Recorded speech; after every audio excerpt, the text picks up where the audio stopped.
Right, so before we get started, first question, just by a show of hands, is anyone considering giving up on life and becoming a skydiver? Genuinely. Cool. Right, okay, so I'll cover the aims and stuff in a moment. First of all, so obviously the talk is on becoming a professional skydiver. I'll start by switching this on. And then I'm going to quickly introduce myself. So my name is Andy Pointer. I started skydiving in June 2010 at Chatteris. And I then went on to complete tandem assisted free fall. So I never did an AFF level 1. And then about the same time that I got my A license, I went to university at Bournemouth, where I started a skydiving club for the university, and jumped at Netheravon for a few years, testing the patience of Mark Byarda and his team. I wouldn't have put up with mine. Anyway, I started working in the industry in May 2013. So I finished university, decided I didn't want to work in the real world, pitched a tent at Hibaldstow and wouldn't leave till they gave me a job, essentially. I completed my category system basic instructor rating in August of 2014. And then in 2015, I did my CSI rating in February, tandem rating in June, and AFF rating in November. And then at the end of that year, or the following AGM, I was humbled to be awarded Instructor of the Year. I now work as a safety officer, so second in command to the Chief Instructor at Skydive Hibaldstow. And the reason I'm giving this, or involved today, is because I also volunteer on the development committee, the BPA. So this seminar is, the aim is I'm trying to give you a reasonably honest idea of what working full-time in the industry in this country can entail. And I'm going to discuss standard or traditional ways to gain a foothold in the industry. And then I'm going to touch on the emergence of more structured, kind of on-the-job sort of apprenticeship type things that have started cropping up. And it is a seminar, so at any point, please raise a hand or to ask a question. No, not you. To ask a question or to contribute from your own experience, because I know for some of you in the room are already professional skydivers anyway. So we're going to cover exactly what it is to be a professional skydiver, what it can consist of, some honest considerations if you're thinking about doing it, and then, as I said, the ways into the job. So, first things first, what is a professional skydiver? Rob? For me, it depends. There's a few different things that could be meant by it. You could classify it as just working for a PTO, but then obviously some PTOs are only open at the weekend. Even for those that are open through the week, you may only want weekend work. So for different people, it means different things. It could be supplemental work to a real job that you hold through the week. It could be the development of a hobby. I've known instructors that jump at the weekends as work, that aren't doing it to supplement a wage. They earn perfectly good money in the real world. They're doing it because that's the way that their hobby progressed into jumping tandems and AFF. What I'm concentrating on here, what I'm really talking about, is making it your primary source of income, whether it's 5, 6, 7 days a week, whatever it is, it's your main job, your main source of income.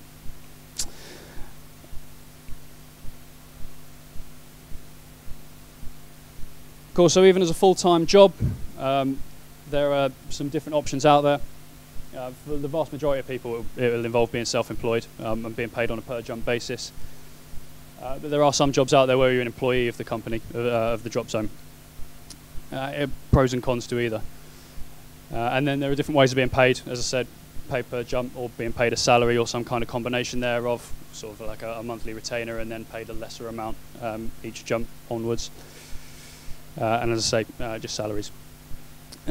So for me, this is one of the strongest arguments for working in the industry. Is an incredibly flexible industry. The work is there in whatever kind of way you want it to be. Obviously, with the interest of your DZ considered as well. They may not want people to come in 1 day a week and stuff. So for me personally, I'm a salaried member of staff at my drop zone. I have to do things as well as jumping, unfortunately. So I've got a fair amount of work to do on the ground as well. Not everyone's interested in that. A lot of people just want to turn up, do the jumping when the weather's good, and then either go home or go to the bar. And there's nothing wrong with that. Okay, there's perfectly good different options. So looking at exactly what it can entail, I'm going to look at it in stages because first of all, there's working on a drop zone before you get to the stage where you're working as a commercial skydiver on a drop zone. So while you're working your way towards the skydiving ratings, and something important to point out at this point is you don't need to be working on a drop zone to get your ratings. You can hold a job through the week and work at your ratings at the same time. Okay. If, however, you know in your heart you want to just get onto the DZ, cut away from it all, and go live on the DZ and start working on it, then you're going to need to get a job on the ground at the drop zone first. Okay. And we're going to look at those in a moment. And it is hard work, to be honest. The ground responsibilities, a lot of it is going to be monotonous. Okay, you're going to have to bear with it if you want to do that to get to those ratings. Generally, it's stuff like ground crew, driving buses, starting planes, fueling planes, stuff like that. The packing shed, obviously, and stuff on an organisational level, stuff like reception work and manifest work and stuff like that. As I said, they can be monotonous, and the days are very long, regardless of what stage you're at. Doing this as a job, the days are very long, guys. So we're going to look at preparing for courses, because ultimately the ratings are what you're going to need to get jumping as a career. So the way it works generally, I'm talking as if the aim is to get all of your ratings. Not everyone wants all of the ratings. Not everyone wants to do tandems. Not everyone wants to do AFF. It depends what it is that you're after. However, for me, I was from the beginning. I was out to get all of them. So the way you do it is once you've got 200 jumps in 2 years in the sport, you can start preparing for your CSBI rating, which is kind of the first instructor rating that you can work on. That's kind of like getting a provisional license. So once you've got that basic instructor course, you work through a probationary period under the supervision of your chief instructor and nominated senior instructors, and then you go back on an exam course for your CSI rating, which is category system instructor, and that's your first real rating. Okay, that's when you start accepting some serious responsibility. And then with that, the perk of getting that rating is that you don't then need a tandem basic instructor or an AFF basic instructor. If you've got the CSI rating, that'll count, so you don't need to do the other two ratings in 2 parts each. Okay, so you can go straight onto an tandem instructor course when you've got 800 jumps, and AFF once you've got 1,000. 1,000 jumps, that number's there for a reason. You need a pretty high level of personal flying ability and coaching ability to get that rating. And there is a whole separate workload there in itself. All right. So this is why the sooner you can get yourself to a standard where you can start filming tandems, the better, because your jump numbers will go through the roof, and every one of those ratings costs money. Okay, so basically the ground jobs that we're going to look at in a moment are there as a means to start working on chasing tandems, basically, so that you can get to a point where you can start justify getting paid to do it. Okay. All of the preparation work for all of those ratings needs to be completed alongside any work commitments that you got, which is why I pointed out it's a perfectly good option to stay in the real world and start working on these ratings. Okay, you don't necessarily need to move on to a drop zone because you've got to prepare for the possibility that you're going to be doing a lot of this work, preparing for these courses in the evenings and stuff like that. Okay, because you're going to be working on the stuff you're working on through the day. And as I've said, each of the courses requires a considerable amount of preparation, and that's study, practice, and importantly money. None of this is free. So once you've got the ratings, again, just staying on track of looking at the nature of working on the drop zone. The honest truth is the good days are really good. Okay, everyone in the room enjoys skydiving, and that, on a good day, that's all it is.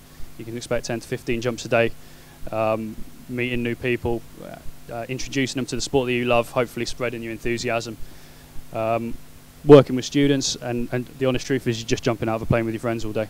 A good day's working in skydiving, you'll feel bad about it almost. It doesn't feel like work. Okay. However, they're not all good days. There are bad days. Everyone in the room is already aware of the weather. So obviously everyone in the room is no stranger to sitting on the ground staring at cloud or the anemometer, wishing they were jumping. At least when you're fun jumping, you're saving a few bob while you're stuck on the ground. Imagine sat there drinking that same cup of tea and fixating on the fact that you're not earning your income rather than at least saving a little bit of money. Okay, it can be very, very frustrating, and it does affect your income, the bad weather.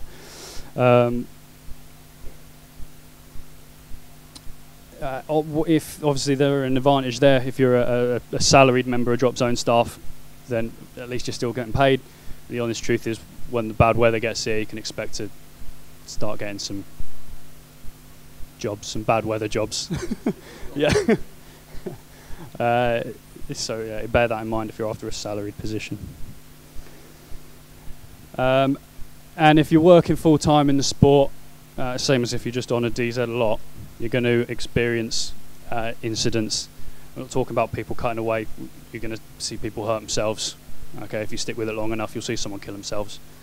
And you've got to accept that it is a downside to doing this full-time professionally. Okay, it's going to happen.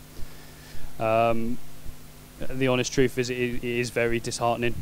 The closest I've ever come to quitting the sport was the first year after I started. I was in very, very close proximity to two people spanking in and suffering life-changing injuries. And the honest truth is that this year, people I care about have suffered pretty similar injuries, and whilst of course it does affect you, I wasn't as tempted to walk away from it this year, and I was thinking about why that may be, and what I arrived at was that the honest truth is that I'm just starting to get used to people hurting themselves, which is a horrible place to find yourself, and if you pursue this as a career, you will find yourself in that position. Okay, not to...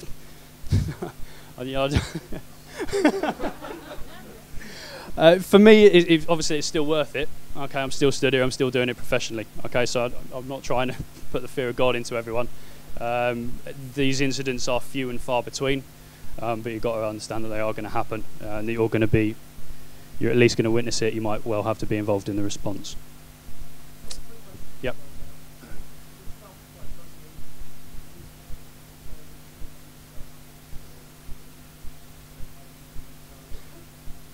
I've taken out separate cover to the BPA insurance.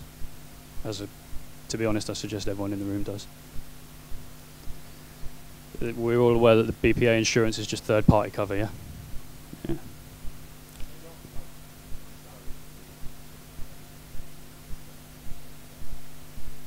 Hopefully in my position. Yeah.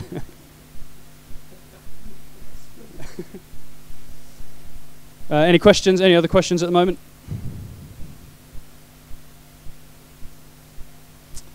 So, as I say, for me, it is still worth it. It's not often you have to deal with stuff like that. Okay, so the vast majority of days, we can expect, in reality, you can't expect long hours. Okay, the days are long. You're working daylight hours basically, which in the summer is long hours. The work that you're doing during those hours is pretty hard. It's pretty taxing, physically and mentally.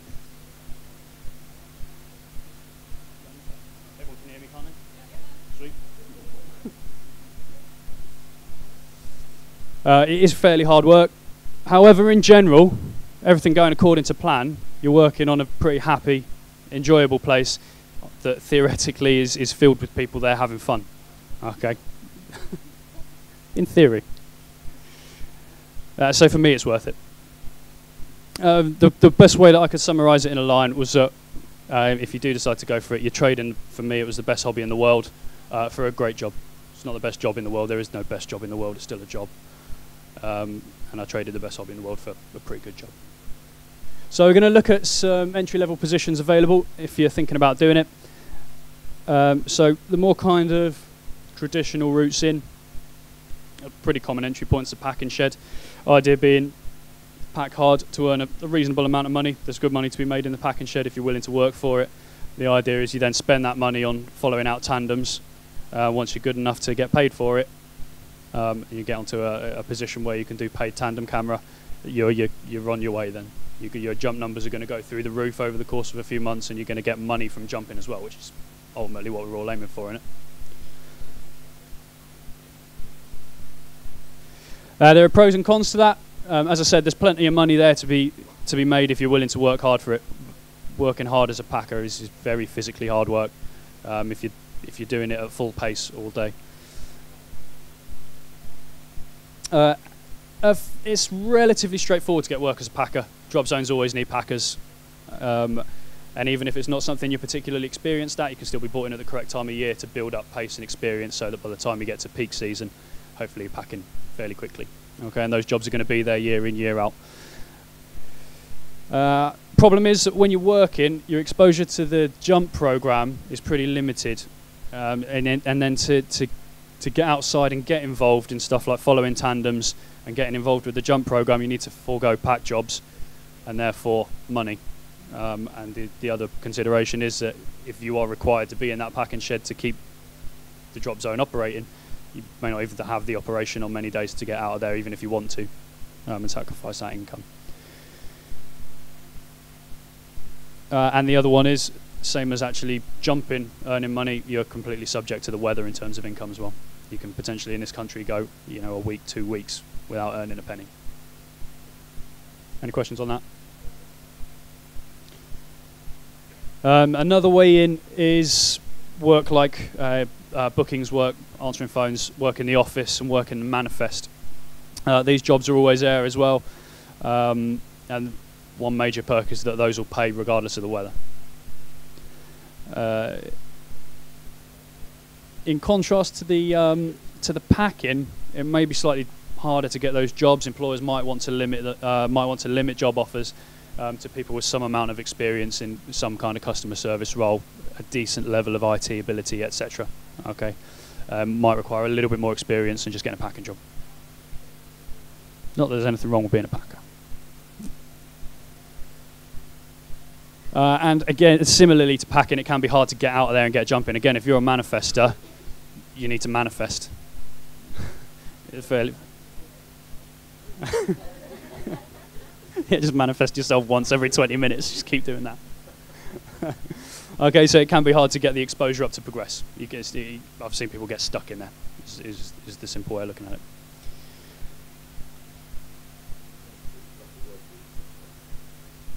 Yeah, it's easy to get stuck. However, there is exposure to the jump program in terms of organizational stuff. That if you're looking at instructor ratings later on, the organizational stuff that you've been doing, you've probably been handling paperwork, insurances and stuff like that. It is actually quite useful instructor knowledge later down the line. So there's pros and cons of all of them. All right. So another way in is ground crew, the stuff like driving buses, fueling planes, working with drop zone control, etc. The honest truth is that it's less money than packing or working in an office or manifest. However, the exposure to the jump program is high. You're working with, you're helping tandem instructors move rigs about, catch tandems, sometimes help kit up students, stuff like that. Could be helping get video edits done for the camera guys. So there's a lot. You're straight from the off, you're going to be building experience that's potentially going to help you further down the line when you start working on the jump program. If you're working as part of a team of people on ground crew, as long as you can make sure that everything that needs to be covered is covered, hopefully you can get jumping a little bit more easily than if you're stuck in the packing shed or the manifest office as well. And you're working closely with drop zone control as well, which again is just invaluable experience for later down the line when you start looking at instructor ratings.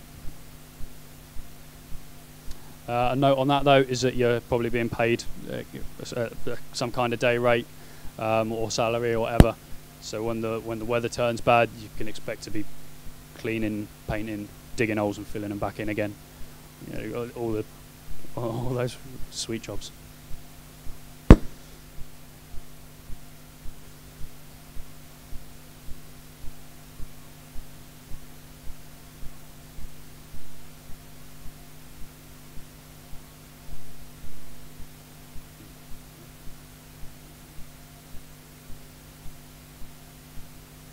So it was this role, this ground crew role with the high kind of jump program exposure that started leading some of the people at Hibaldstow to start thinking about trying to use it as some kind of training program. Because a few years ago it was guys from the local village, Hibaldstow, that were kind of coming in, working at weekends, driving buses and starting the planes and stuff like that. So some people started thinking, what if we start putting skydivers in this role? And this is all good training potentially. We can use this as exposure to the jump program, and hopefully raise a well-rounded, fairly experienced member of staff. So that's what kind of led us onto the training program at Hibaldstow, which is what we're going to move on to now. So the industry is changing. Some of the briefs that you'll see at events like this, the kind of stuff we saw yesterday on the tandem instructor professional development day, and the DZ operators meeting and stuff like that. There's becoming a huge emphasis on stuff like customer service. So now we're looking. There is becoming a call, I believe, for some carefully raised, well-trained, comprehensively trained staff members. So I can only really talk with any kind of experience on how it's gone at Hibaldstow. It's not what it used to be. I'm going to briefly cover the New Zealand Diploma, because that was kind of the first one that I noticed anyway. What we've done at Skydive Hibaldstow, and I was going to bring a peer up to talk about Go Skydive, who hasn't been able to make it, unfortunately, so I'm going to kind of try and talk through the slides that he's written for us. I'll pretend to be him. So the New Zealand Diploma is formally recognised by the two national governing bodies in New Zealand. I think both of them recognise it. I can't remember how it works in New Zealand, but there's two for some reason. I think they both recognise it. It's a very standardised, structured course. There's a set syllabus laid out, very specific things that are going to be taught, and they work through it in a set order, jump by jump. It does feature a pretty heavy emphasis on ground operations as well. Hibaldstow. So the system that we've got is called Earn and Learn. Idea is you're learning on the job, as you'd expect. So you enter as ground crew, and there is fairly high jump program exposure straight away.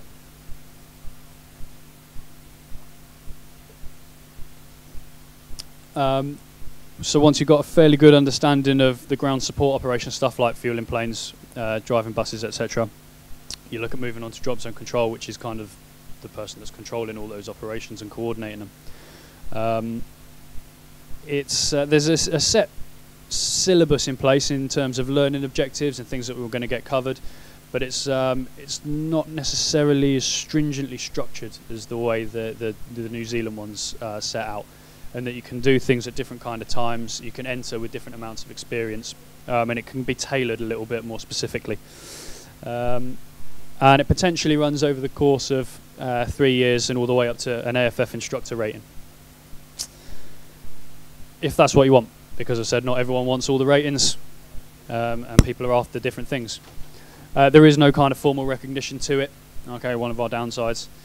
And as I said, the training areas that are in place can be taught at different times, which is one of the perks.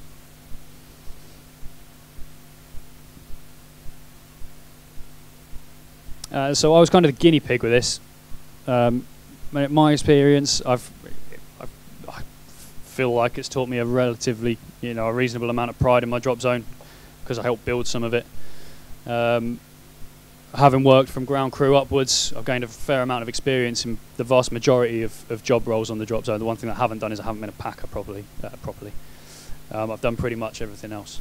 So hopefully now standing here as a multi-rated instructor, I'm allegedly a relatively well-rounded drop zone staff. It's a very intensive process. As I mentioned, it's taken me 4 years to go from a drop zone bomb with 80 jumps to the second in command. Basically, that's taken place over the course of 4 years. So it's intensive, it's hard work, but it's the fastest way that I've found, if you know that that's what you want, to get a reasonable amount of experience at each kind of job role, and to get to jump ratings pretty quickly. Right, so I'm going to try and talk about Go Skydive. It won't be as good as Ed would have done it, I'm afraid. They've got a kind of similar apprenticeship. Does everyone understand what Go Skydive is as a centre? It's just tandems, basically. They do tandems very, very well. The apprenticeship is a 2-year programme.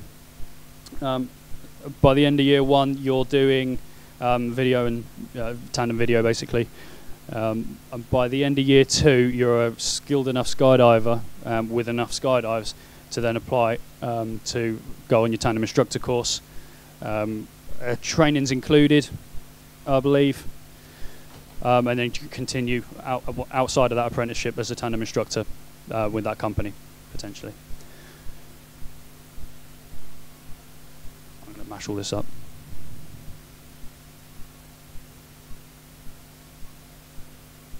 That's what it includes.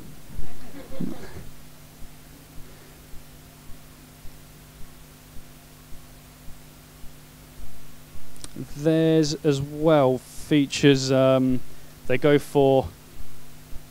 I think it's some kind of customer service training with a local college that they're paired with. So there is actually some kind of formal qualification that comes out of it as well, which is a perk of this system.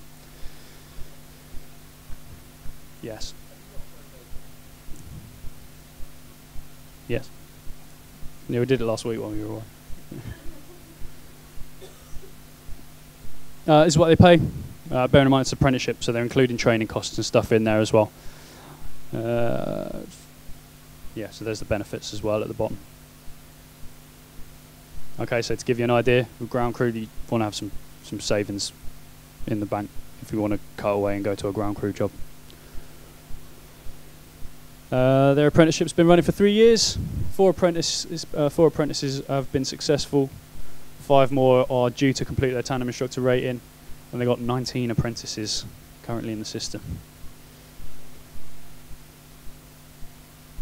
So Ed is, to be honest, achieving a similar kind of pace to what I've done. He's started with less jumps, to be fair, and it's taken him his first year to get qualified as a camera guy, which is pretty similar to what it took me.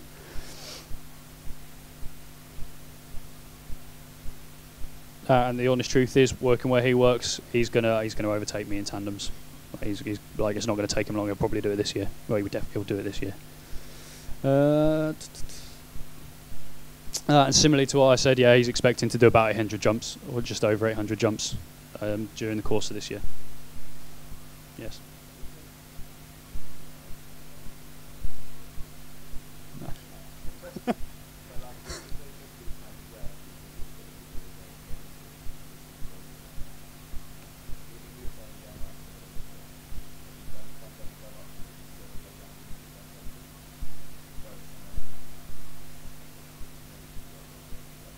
It is. That working at a place like that is if you know that you're just taking it as a job now, because you're just doing tandems and camera, which realistically wherever you work is the bread and butter of it. Okay, it'd be amazing if you could earn a sufficient salary just from doing AFF. That'd be amazing. But tandem's where you're going to earn your money.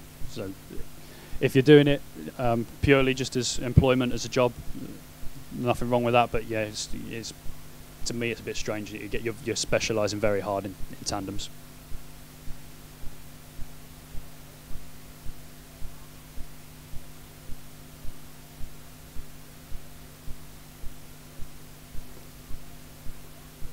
I've got this is why Ed needed to be here. I don't know the Go Skydive way of doing it. At Hibaldstow we don't have anything in place, but at Hibaldstow, while we train you during work hours, you're funding the courses yourself, whereas Go Skydive fund the courses. So it wouldn't surprise me if Go Skydive have got some kind of bond system in place. Yeah, like you got to work for X amount of time afterwards. That's I guess the 2 different ways of doing it.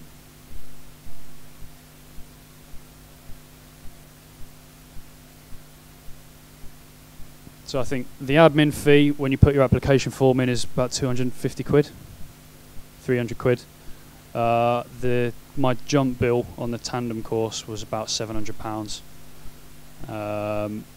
AFF takes training jumps before you even get to the course. AFF, you probably got to set aside about £3 for an AFF rating once you've got to 1,000 jumps.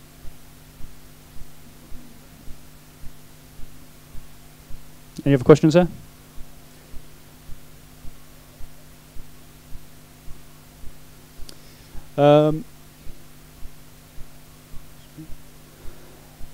So in terms of thinking about which way you want to go with it, it depends what it is that you want from working on a drop zone, whether you do want to make it your career basically when you're not doing anything else, or whether you're happy to just kind of, this is where your hobby's progressing to, and at weekends you want to kind of go and do some tandems and AFF.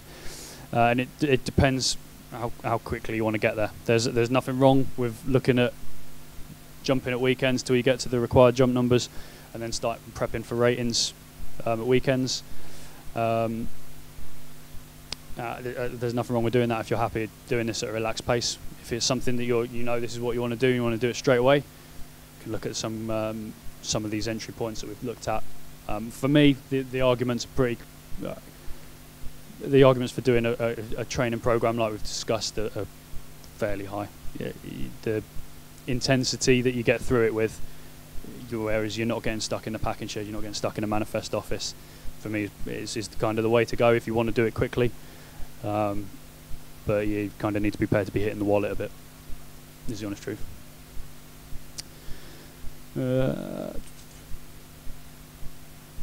As I said, they are intensive, hard work, but you do get through them quickly. As I said, these training programs are the fastest way to get there. But you probably are going to need some savings saved up. If it is something you're thinking about, this is one of the best networking opportunities you're going to have. Does everyone know Rob is? Ask him lots of questions. He said everyone is free to come up to him and ask him as much as you want. So chase him down constantly. So to wrap up, as a job, once you get there, the days can vary hugely. As I said, on good days, you pretty much do feel guilty that's what you do. And the tandem students will say that to you a lot on the canopy. They're just like, I can't believe this is your job. And you're just like, yeah. Like when you're up there under canopy and you're not doing any of the other jobs. Yeah, it's a wicked job. On bad days it can be tough, but realistically, if it is a job, it's a job, and any job's going to have its ups and downs. So decide what it is that you want to get from commercial skydiving, and think out of how best to go for it basically, and hopefully I've helped to give you some kind of idea and provide some considerations for you.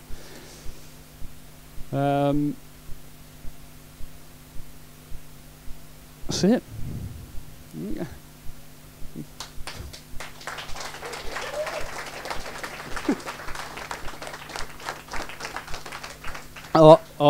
Thanks to Noel Purcell and Bryn Chafe, they taught me everything I know.